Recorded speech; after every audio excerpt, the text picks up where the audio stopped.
As you know my story, I met someone when I was 25 years old. His name was Earl Schoaf, who dropped into my life at an extraordinary time. So key phrase, timing has a lot to do with it, and who knows, part of the mystery of time, the timing. Part of the timing one I just had that experience that I've shared in other seminars when the Girl Scout knocked on my door. And I walked to the door, and she gave me the big pitch on the Girl Scout cookies, best organization in the world for girls.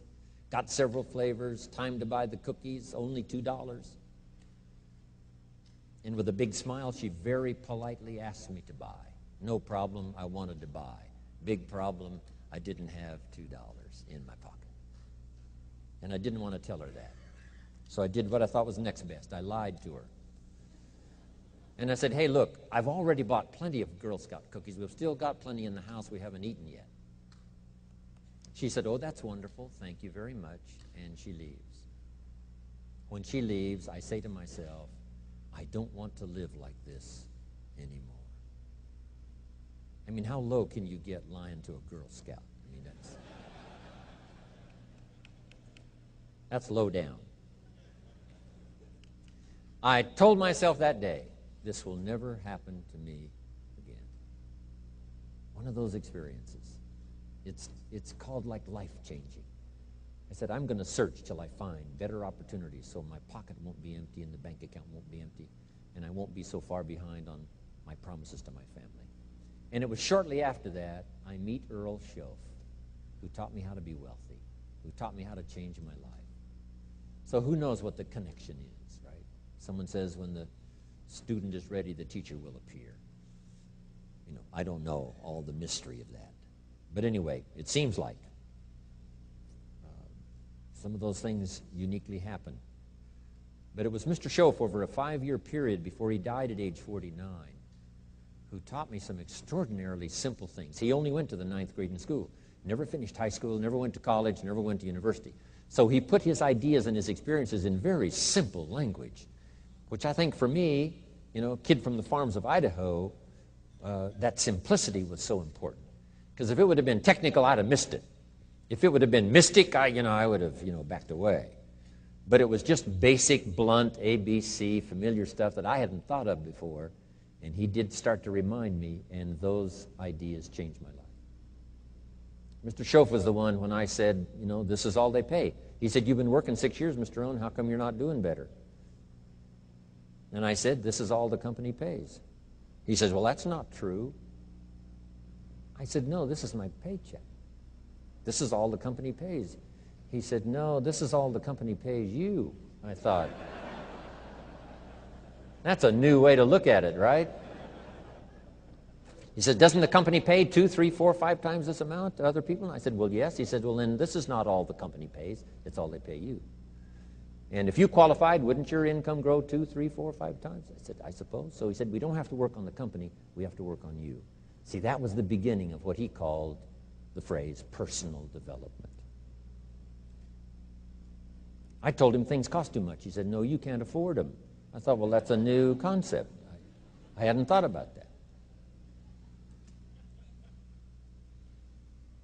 We put some of the valuable things on the high shelf, so you can't get to them until you qualify.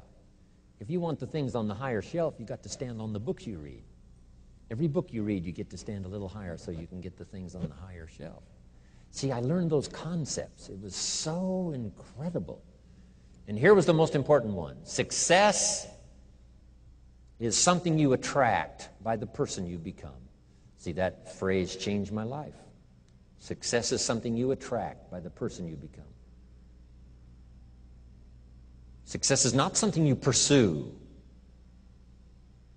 It's like chasing a butterfly. You can't quite catch it. Success is something you attract by becoming an attractive person. See, those were new concepts to me. I'm just working hard trying to make a living. Here's what he said to me. This changed my life. I got a chance to teach this in Moscow and across Russia. 3 visits, now the 4th. Here's what Schoaf taught me. Profits are better than wages. Nobody taught me that in high school. Nobody taught me that. I went to 1 year of college. Nobody taught me. Profits are better than wages. Wages make you a living. Profits make you a fortune. And how could you work on both a living and a fortune? He said, well, you could start part-time working on your fortune while you're working full-time on your living. I thought, wow. Now he said it's fun to get up in the morning. Not just getting up, go to work to pay the rent, but to get up to go to work to make a fortune. First, to make a living for my family. Second, to make a fortune. And he taught me how to make both a living and a fortune. Guess what I did? I learned how to make both a living and a fortune. And I found out anybody could do it once they get the information.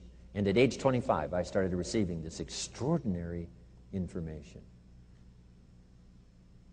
Here's what he said: your income is directly related to your philosophy, not to the economy. I thought, no one ever told me that. I kept hoping the economy would change. He said, no, your philosophy has to change. I assured him that I had my fingers crossed. He said, that won't help. Then what could I do to change my income and multiply it by 2, by 3, by 5, by 10, and then multiply it by 10 again? What could I do? And he started giving me the disciplines and the process of learning the skills to change my life. This was an extraordinary man. Those were extraordinary times for me, life-changing in every manner that you can imagine, but very simple ABC concepts. Here's what I learned: not to search for the exotic until you've discovered the basic. And those basic philosophies that he shared with me during that time were life-changing, and he called it personal development.